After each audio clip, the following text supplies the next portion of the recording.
At the downtown New York launch, under blazing lights and a forest of cameras, Audrey, the broke water server, lunged forward and pressed a reckless kiss to Liam Sterling's lips. The city's coldest CEO, famed for never touching any woman, stood stone still as the crowd's breath vanished. His ice-blue gaze flickered, and the omniscient city felt the fault line open. No one yet knew the code she slipped him, or whether the kiss would save his life, or burn his empire to ash, before the world's unblinking lenses. Why would a broke girl dare to kiss the city's untouchable king, and why didn't he push her away when everything he built was on the line? Liam Sterling, at 34 years old, was more than just a CEO. He was a modern-day monarch. And Sterling Innovations was his kingdom. His brainchild dominated the tech world with world-altering inventions born from a mind that saw logic and order in all things. His office, occupying the entire top floor of a towering skyscraper that pierced the clouds, was a chilling testament to the man himself. Minimalist, obsessively clean, and profoundly cold. Everything was set at perfect right angles. Every object, from the pen on his desk to the chair across from it, had its designated place, measured to the millimeter. Not a single speck of dust was permitted to exist in his sanitized world. This pathological obsession with control was not confined to his work. Liam did not touch anyone. No perfunctory handshakes, no collegial pats on the back. He did not date. He did not believe in love. He viewed romantic relationships as a chaotic, unpredictable variable that had to be calculated and eliminated. The scar on his soul ran deep. An unhealed wound from a childhood shattered the day he witnessed his own mother, a woman he had once worshipped, betray his father in the cruelest, most humiliating way imaginable. From that day forward, an invisible, impenetrable wall of ice had formed around his heart. And discipline, rigid and unforgiving, became his only religion. Audrey Bennett, at 26, was his polar opposite. A study in chaotic grace. Her life was a quiet symphony of hardships. The small, cramped apartment she shared with her mother always smelled faintly of antiseptic and wilting flowers, a constant reminder of the illness that shadowed their lives. Her dream of becoming a designer, a dream she nurtured in the worn pages of a sketchbook, had been indefinitely postponed after her mother fell ill, forcing her to drop out of design school to work a series of thankless, menial jobs. She was currently a waitress at a luxurious hotel, a ghost in the background of other people's opulent lives, where she silently observed a world she could never touch. Yet, despite being relentlessly beaten down by life, a stubborn core of naive faith in goodness and a quiet, hidden courage remained within her. A flickering candle in a storm. Their setting was modern-day New York, a city that never slept. A glittering jungle where the line between ambition and cruelty was razor-thin. Sterling Innovations was at the pinnacle of its prestige, preparing to launch the Aurora Project, a humanitarian medical platform offering free remote diagnostics to developing nations, a noble endeavor funded by a brutally demanding group of international shareholders who cared more for returns than for charity. Their destinies collided under the harshest, most unforgiving of circumstances. Audrey was hired as a temporary server for the Aurora launch event, another anonymous face in a sea of staff.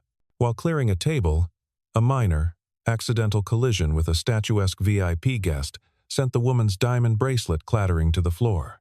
When she couldn't find it moments later, her accusing eyes, sharp and merciless, fell on Audrey. It was definitely her. "I saw her lurking around here." The accusation was swift, baseless, and laced with the casual cruelty of the wealthy. Security was called. Two burly men roughly searched Audrey's pockets, and although they found nothing, they refused to let her go.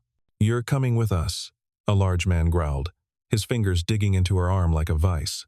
Just then, Liam Sterling passed by, a cool void of authority flanked by his assistants. He paused, his very presence seeming to drop the temperature in the room by several degrees. He glanced at Audrey, a piercing, utterly emotionless gaze that assessed and dismissed her as if she were a malfunctioning piece of equipment. His eyes swept coldly over her face, which was pale with fear and indignation. He didn't ask questions. He didn't bother to investigate. He simply spoke one sentence, his voice as flat and mechanical as a machine. "Get her out of here. Do not disrupt the event." It was a look of pure, unadulterated contempt, a dismissive, final judgment from a god she had never met. For Audrey, it felt worse than being accused of theft. She wanted to dissolve into thin air, to cease to exist under that glacial stare. But their story, woven by a thread of unseen fate, had only just begun. Flanked by the two security guards, Audrey was dragged unceremoniously toward a service exit, tears of humiliation and helpless rage welling in her eyes. She hadn't stolen anything, but in this glittering world, the word of a server carried less weight than a speck of dust. As they passed a dark, shadowed corner near the technical area, she suddenly stopped dead in her tracks, pulling against their grip. She caught a glimpse of a man in a technician's uniform, acting with a furtive urgency that set off every alarm bell in her mind. He glanced around nervously, his movements jerky and unnatural, before quickly kneeling and attaching a small, black object with a single, blinking red LED light to the underside of the sleek glass podium, right near the sensitive microphone where Liam Sterling was about to speak. Audrey's intuition, honed by a life of observing details others missed, screamed that something was terribly, catastrophically wrong. "Stop!" she yelled, her voice raw with panic, trying to pull her arm free. Someone just planted something under the stage. It looked like a bomb. The two guards exchanged a look of bored amusement and then laughed, a harsh, grating sound. Another trick to get attention? Trying to get back in the boss's good graces? Move it. I'm telling the truth. He just went that way. Into the service corridor. She pointed desperately, her heart hammering against her ribs. But no one believed her. They saw a hysterical, disgraced girl, not a credible witness. They pushed her harder, their patience wearing thin. During the struggle, her old cracked phone fell from her pocket, shattering on the cold marble floor, the screen spiderwebbing into 100 pieces. Her last hope of contacting the outside world was gone, lying in a glittering ruin at her feet. In a state of pure, unadulterated panic, Audrey knew she only had seconds before Liam's speech began. There was no other way. With an impossible surge of adrenaline that set her nerves on fire, she wrenched herself free from the guard's grip and sprinted toward the brightly lit stage. The crowd gasped, a collective intake of breath. Security guards shouted behind her, their voices distant and unimportant. She ignored them all. Her eyes were locked on the podium, on the faint, sinister red blink beneath it. She launched herself onto the stage and threw her arms around Liam. The shock of the unexpected physical contact made his entire body go rigid, a statue carved from ice. And then, she kissed him. The kiss was a perfect, chaotic distraction. In the surreal instant their lips met, as the entire world held its breath, Audrey's right hand snaked under the podium.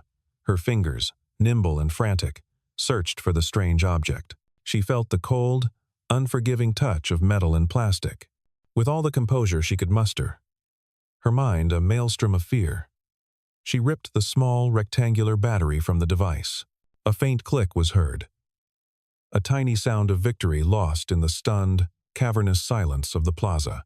The image, a perfect storm of scandal and mystery, exploded across every media outlet. World's coldest. CO forcibly kissed by mystery woman. Liam finally broke from his stupor, his programming reasserting itself. He pushed her away, raw disgust and volcanic fury blazing in his eyes. But as he shoved her back, a small object fell from her hand, clattering onto the stage and rolling to a stop at his feet. It was a battery. His gaze fixed on it, a flicker of confusion in his eyes, then darted to the underside of the podium, where a small electronic device now sat dark, inert, and lifeless. His brilliant mind, a machine of logic and pattern recognition, processed the information in a nanosecond. The girl, the device, the battery. But emotion, a foreign and unwelcome invader, had already won out over logic. He concluded this was an elaborately staged, insane performance, a cheap and desperate publicity stunt by a girl trying to claw her way out of obscurity. This public humiliation, this violation of his most sacred rule, was unforgivable. He looked at her, his voice dropping to a temperature that could freeze fire. "Arrest her," I'm pressing charges for defamation and trespassing." The media firestorm was faster and more brutal than Audrey could have ever imagined. Within hours, her face, a grainy still from a news camera, was on the cover of every tabloid, on every 24-hour news broadcast. She was branded with a series of degrading, dehumanizing titles: the desperate gold digger, the publicity stunt girl, the CEO stalker. Vicious comments online, from strangers who knew nothing about her, flooded her world, a digital tsunami that washed away what little self-esteem she had left. The real-world consequences were immediate and devastating. Her hotel manager, a man who had never bothered to learn her last name, fired her over the phone, his voice devoid of any sympathy. Her landlord, a portly man who had seen her face on the evening news, taped a crudely written eviction notice to her door. But the worst part, the blow that truly shattered her, was the look in her mother's eyes. She didn't yell, she just cried silently, a river of quiet disappointment that was 1,000 times more painful than any scolding. "Why would you do this, Audrey?" her mother whispered, her voice frail. "We have suffered enough." Meanwhile, in the sterile silence of the Sterling Tower, Liam coldly and methodically signed the lawsuit papers drafted by his formidable legal team. He wanted this matter handled swiftly and harshly, to make an example of anyone who dared to challenge his authority, to cauterize the wound of this public breach. He wanted to crush this girl, to erase her from his mind and from the world. But he couldn't. That kiss, the unexpectedly soft and trembling sensation of her lips, the scent of rain and cheap soap on her skin, haunted him.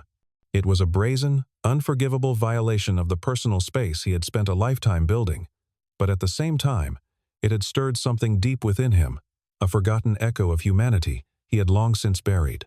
He hated that feeling of weakness, that crack in his armor. Late one night, sleep an impossibility, he requested access to all security footage from the event.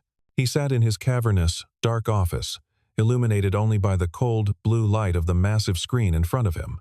He watched the moment again and again, from every possible angle, dissecting it like a piece of flawed code. He slowed it down, frame by agonizing frame. He zoomed in, enhancing the image until he could see the frantic pulse in her throat. And then he saw it.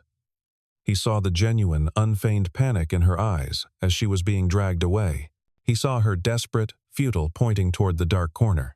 And most importantly, he saw, in a single, clear frame that made the air leave his lungs, her hand slipping deftly under the podium, her fingers working with a desperate precision, removing something in the exact moment their lips touched. Liam froze. His entire body went rigid. The carefully constructed artifice of his anger crumbled into dust. It wasn't an act. She had been telling the truth. She had saved him. And he, in front of the entire world, had repaid her life-saving act by humiliating her, by destroying her life. A cold, unfamiliar, and deeply unsettling feeling of guilt began to creep into his frozen heart. A poison he had no antidote for. The New York night rain was relentless and chilling, a miserable drizzle that soaked through to the bone, as if the sky itself were weeping for Audrey's fate. She had just been evicted from her apartment. The lock changed without warning. Her worldly possessions were now confined to a single, battered old suitcase, with a broken wheel and a sheaf of soaking wet job applications clutched in her hand. She stood shivering under the faded awning of a closed shop, drenched, defeated, and desperate. She had nowhere else to go. The city, in all its glittering indifference, had swallowed her whole. Suddenly, a sleek, black luxury car, silent as a panther, pulled up to the curb. Its powerful headlights cut through the downpour, illuminating her small, forlorn figure in a stark white glare. The door opened.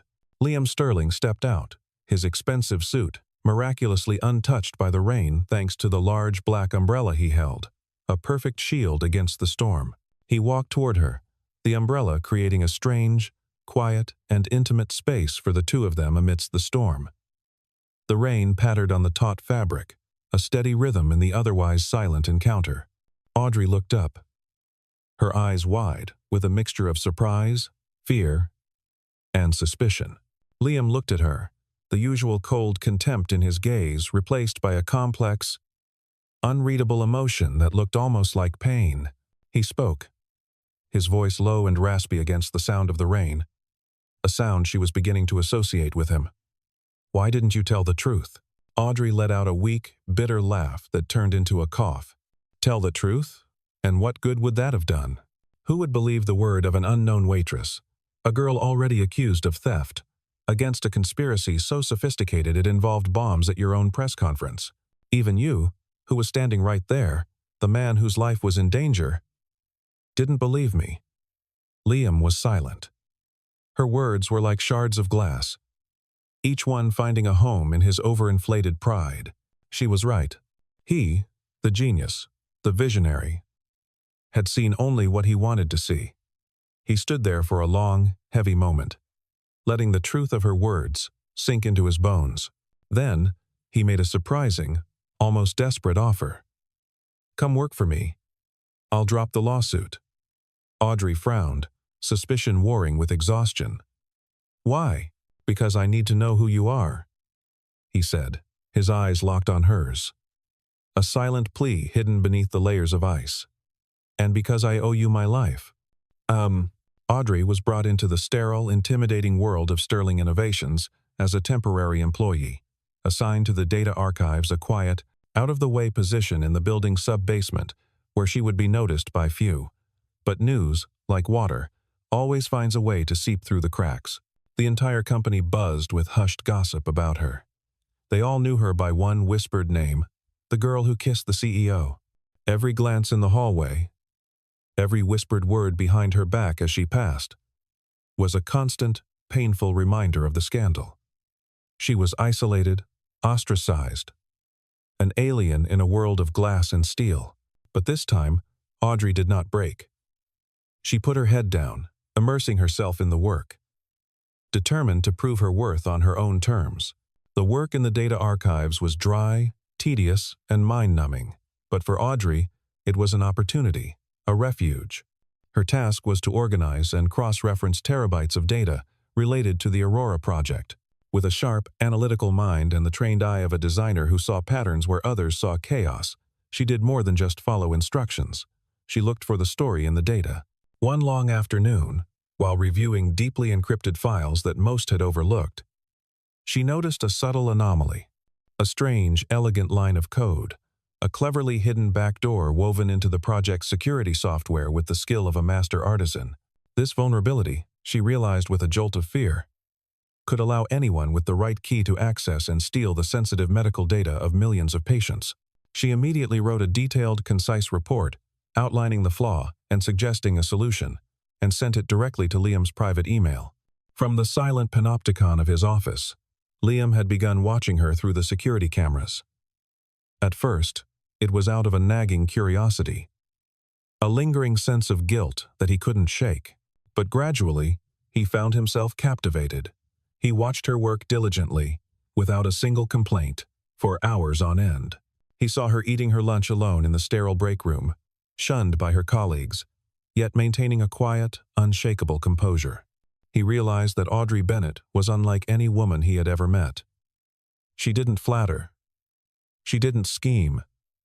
She wasn't dazzled by his power or his money. She simply worked with a quiet, profound integrity and an unwavering belief in doing the right thing. Fate, it seemed, was not finished with them. It was determined to push them together again. Late one evening, as they were both leaving the deserted office, the CEO's private high-speed elevator suddenly shuddered violently and ground to a halt between floors. The lights flickered and died, plunging them into a claustrophobic darkness, save for the dim, ominous red glow of the emergency light. The small space was suddenly suffocatingly quiet. Liam's breathing became ragged, harsh gasps in the silence. Claustrophobia, another ghost from his traumatic past, began to close in on him.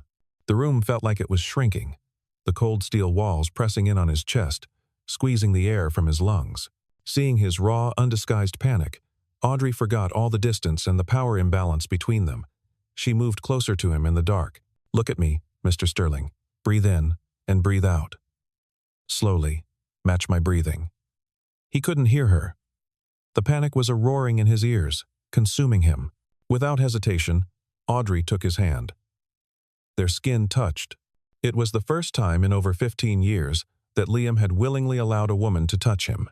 Her touch wasn't threatening or demanding. It was warm, steady, and alive. The unexpected shock of it, the simple human contact, jolted him out of his spiraling fear. He looked into her eyes, barely visible in the red gloom, and did as she said. Inhale. Exhale. Slowly, agonizingly, his heart rate began to return to a semblance of normal. When the elevator finally lurched back into motion with a groan and the doors slid open to the empty lobby, they were still holding hands. Liam pulled his hand back awkwardly, as if burned. But the warmth of her touch lingered on his skin, a ghost of a feeling he had never known. As they stood in the vast, empty marble lobby, Audrey spoke softly, her voice echoing in the quiet space, unafraid. You're not cold, like everyone thinks. You're just afraid. Afraid to love? Afraid of being hurt again. Her words struck the wall of ice. He had spent a lifetime building with the force of a battering ram. And for the very first time, a deep, undeniable crack appeared. Audrey's improbable re-emergence at Sterling Innovations had reignited the media frenzy. Insatiable reporters dug deep into her past, sifting through public records and forgotten acquaintances. And eventually, they found a shocking, incendiary connection. Audrey's mother, Elena Bennett, had once worked as a private nurse for Liam's father, the formidable Jonathan Sterling, during his final, mysterious days. The death of the elder Sterling had always been shrouded in whispers and speculation, officially ruled as a sudden, massive heart attack, but never thoroughly investigated. This news exploded like a bombshell across the financial world. The shareholders of the Aurora project, already wary and agitated after the Kiss scandal, now had even more reason to be suspicious. A new, more sinister theory emerged and took hold.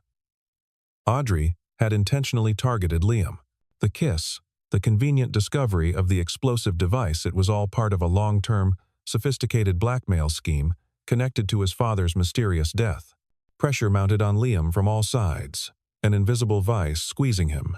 The board of directors, a panel of old, ruthless men, demanded he take decisive public action.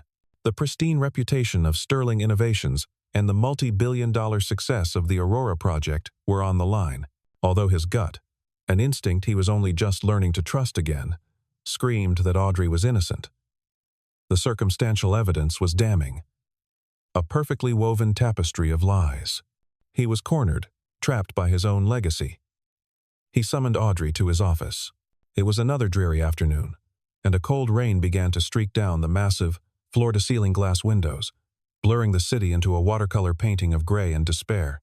The air in the room was heavy with unspoken words, thick with impending doom. "I'm sorry," Liam said, his voice hoarse, the words tasting like ash in his mouth. He couldn't bring himself to look her in the eye. He stared at a point on the wall just past her shoulder. "The board has made a decision. You can no longer work here." Audrey stood there, listening in a profound, heart-wrenching silence. She didn't cry, or beg, or protest. It seemed she had already anticipated this outcome, had been waiting for the other shoe to drop her entire life. Her eyes held only a deep, profound sadness, a weary resignation that was far more cutting than any anger. She simply nodded. "I understand." She turned to leave, her movements graceful and dignified even in defeat. Just before she walked out the door, she paused and looked back at him one last time, her gaze finally meeting his. "I have never regretted kissing you that day, Mr. Sterling, even if it ruined me." The door clicked shut behind her, the sound unnaturally loud in the silent room, leaving Liam utterly alone in his vast, empty office, with the sound of the relentless rain, and a terrifying, cavernous sense of loss. He had let her go, again. He had chosen the company over the truth. The guilt was a relentless, physical torment. Audrey's final words echoed in his mind, a ghostly refrain of courage and sacrifice. He decided to investigate the matter himself, to trust his own instincts over the cacophony of the media and the cold calculations of his board.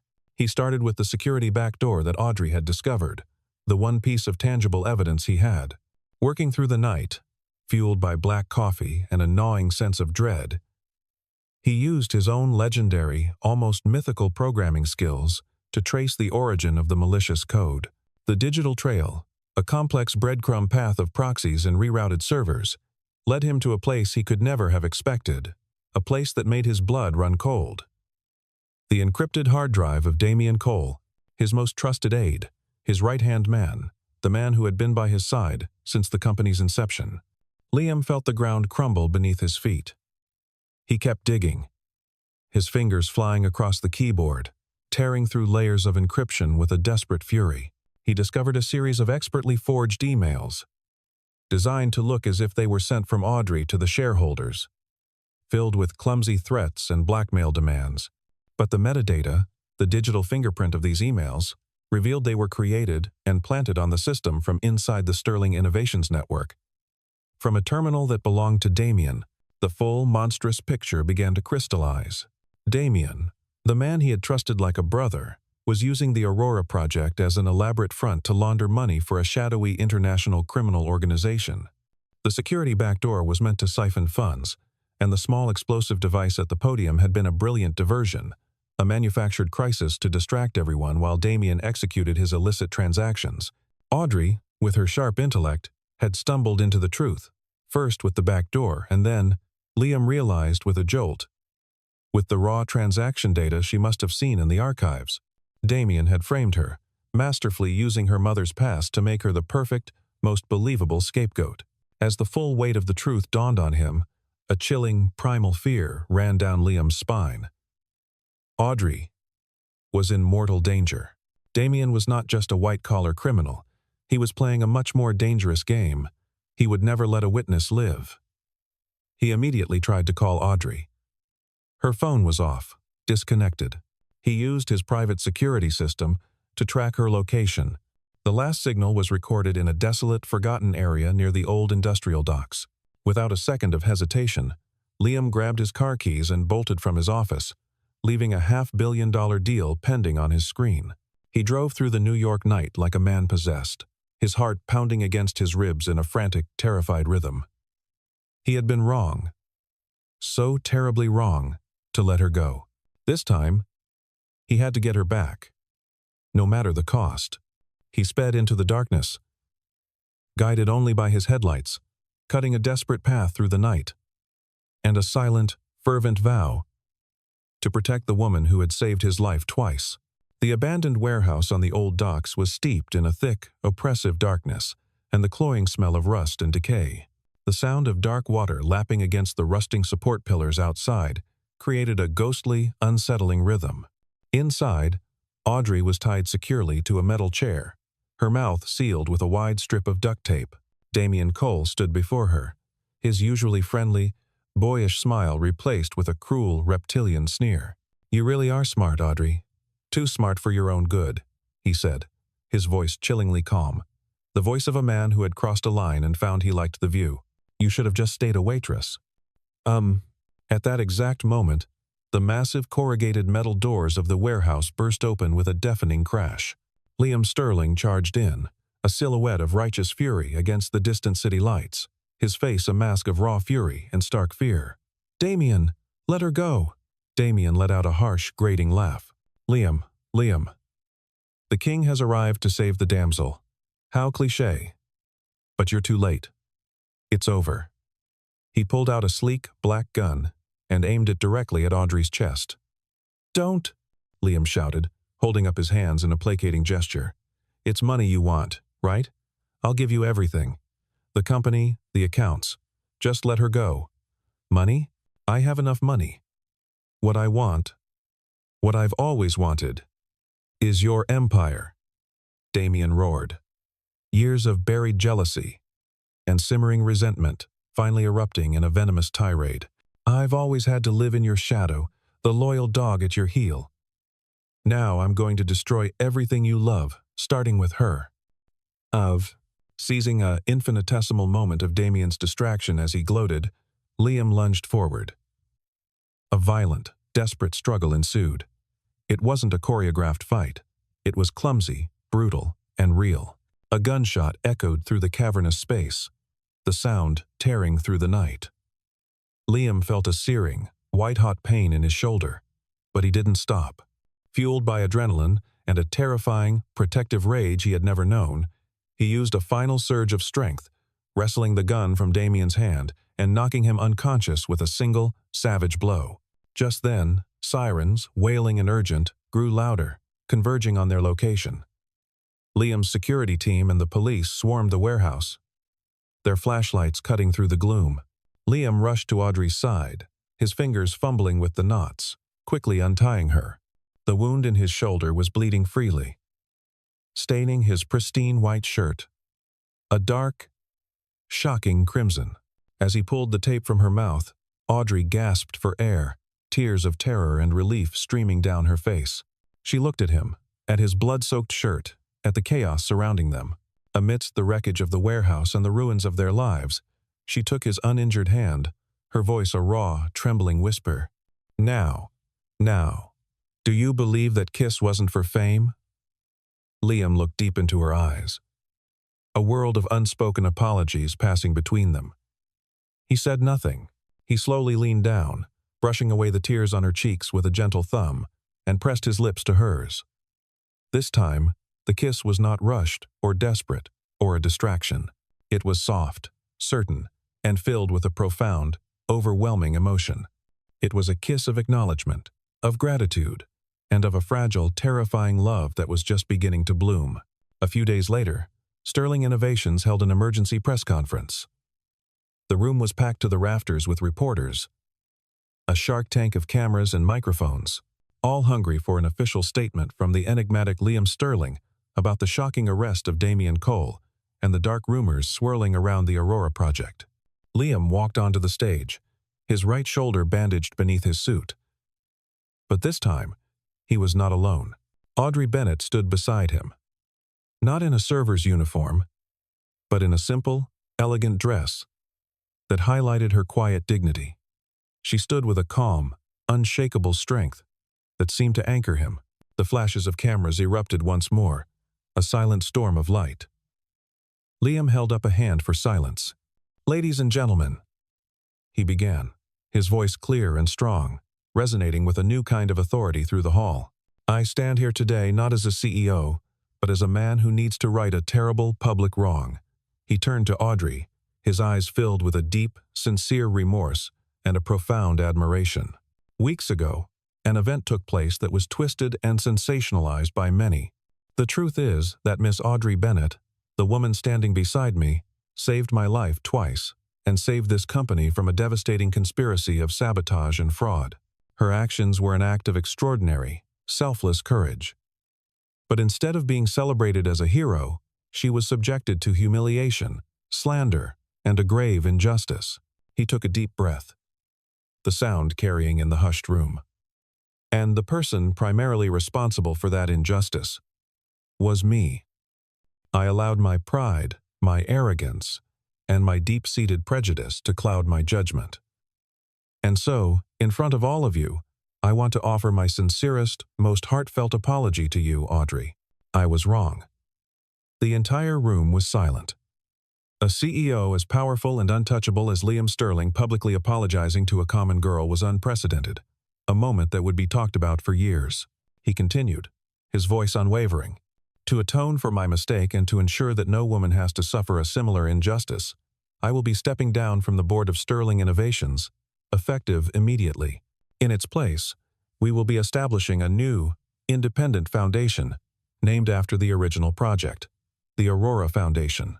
This foundation will be heavily endowed and dedicated to helping underprivileged women who have been wrongly accused, who have lost opportunities due to social prejudice, or who simply need a second chance." He smiled at Audrey, a real, warm smile that transformed his entire face. "And there is no one more qualified, more compassionate, or more deserving to run this foundation than Audrey Bennett." It was a statement that sent shockwaves through the business world.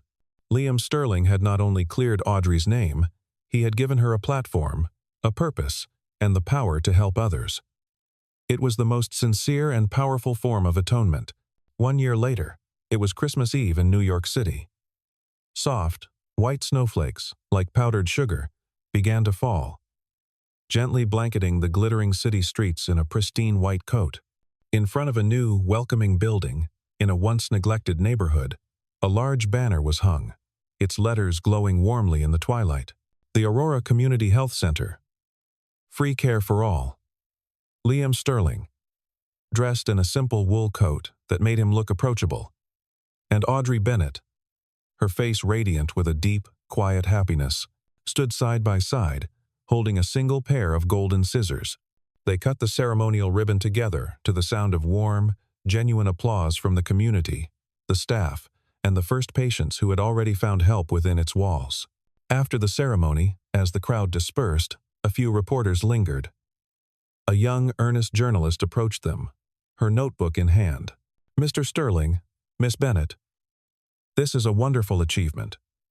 But I have to ask, do you think the public will ever stop calling her the girl who kissed the CEO?" Liam smiled, a gentle, easy expression. He squeezed Audrey's hand, lacing his fingers through hers, in a gesture that was both protective and tender. He looked at her, not at the reporter, with all the love in his eyes plain for the world to see. "That title doesn't matter anymore," he answered, his voice warm with an emotion he no longer tried to hide. "Because, to me, she isn't the girl who kissed me. She is the woman who taught me how to trust again. She is the one who taught me how to love, not just with her lips, but with a courageous spirit and a beautiful heart that never stopped believing in goodness, even when the world gave her every reason to stop." He turned to Audrey, his gaze softening as he gently brushed a stray snowflake from her hair. "She is my Aurora, my dawn." Oh, under the warm, golden lights of the city and the ever-thickening curtain of silent, falling snow, they looked at each other. All the noise of the world around them, the traffic, the distant sirens, the lingering cameras, seemed to fade away into nothingness. Liam leaned down and kissed her. The third kiss. It held none of the frantic desperation of the first, nor the charged, emotional confirmation of the second. This kiss was simply love, a peaceful, complete love, built from the wreckage, healed by forgiveness, and illuminated by hope. There were no flashing cameras, no prying eyes, just the two of them, in the middle of an unusually warm winter.